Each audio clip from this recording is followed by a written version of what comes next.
Amid the various challenges bedeviling Nigeria's oil and gas industry, the Group Chief Executive Officer of the Nigerian National Petroleum Company NNPC Limited, Mele Kyari, has decried the impact of petrol smuggling on the sector.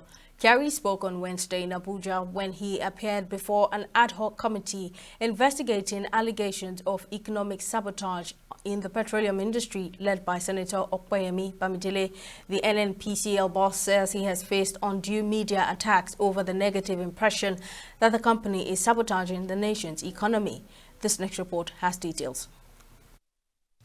Back in July, the Senate had constituted an ad hoc committee to investigate the importation of hazardous petroleum products and dumping of substandard diesel into the country. The committee members, led by Majority Leader of the Senate, Opeyemi Bamidele, are gathered at the National Assembly Complex, Abuja, for an interactive session with individuals and companies in the petroleum industry.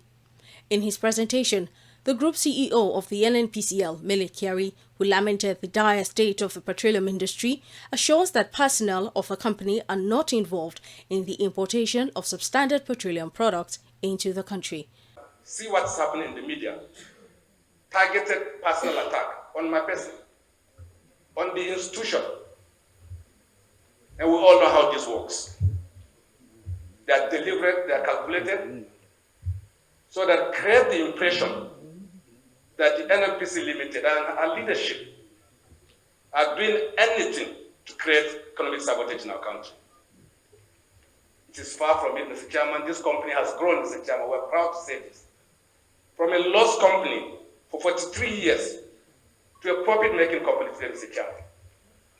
Mr. Chairman, this is very clear from everything you have said through this investigative hearing that you can see the majority of the issues you have raised have nothing to do with the NNPC Limited. Yet, everybody believes, by sheer misinformation, which my minister has highlighted, that NNPC is responsible for creating any economic sabotage in our country. Speaking further, the Group Chief Strategy Officer, Dangote Refinery and Petrochemicals Company, expressed appreciation to the NNPCL for the 60% supply of crude oil to the refinery, a submission which supersedes allegations of insufficient supply for its production demand by the Group Chief Commercial Officer of the company. We count on the support of the committee, the regulators and other stakeholders to ensure that the refinery succeeds, because if it does, aside from the other obvious benefits, like FX generation, job creation, and the rest.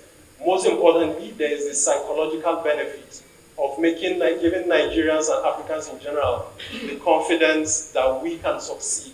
We can build big things and make them successful. In his remarks, President of the Independent Petroleum Marketers Association of Nigeria, IPMAN, sought the support of the federal government to make the petroleum sector a level playing field for foreign investors. It is pertinent to note that the value chain in the downstream should be sustained to allow other investors to continue to play their role effectively.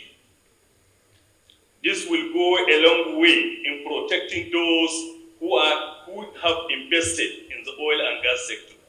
On his part, Chairperson of the committee, Opeyemi Bamidele, expressed concern over the failure of government-owned refineries to function despite committing billions of dollars to their rehabilitation yearly by successive governments. We also have at hand a grievous issue of national concern that directly borders on the importation of hazardous and substandard petroleum products. And the essence of today's meeting is one, for us to be able to meet with the stakeholders and to be able to also make you to be a part of our agenda setting, and most importantly, to be able to appeal to all stakeholders in the meantime by saying, let the accusations and counter-accusations stop. At the end of the interactive session, the Senate Ad Hoc Committee and personnel in the petroleum sector assured, among other things, that the identities of suppliers of adulterated fuel across the country will be revealed in due time. Simisola Adigun, TV 360 News.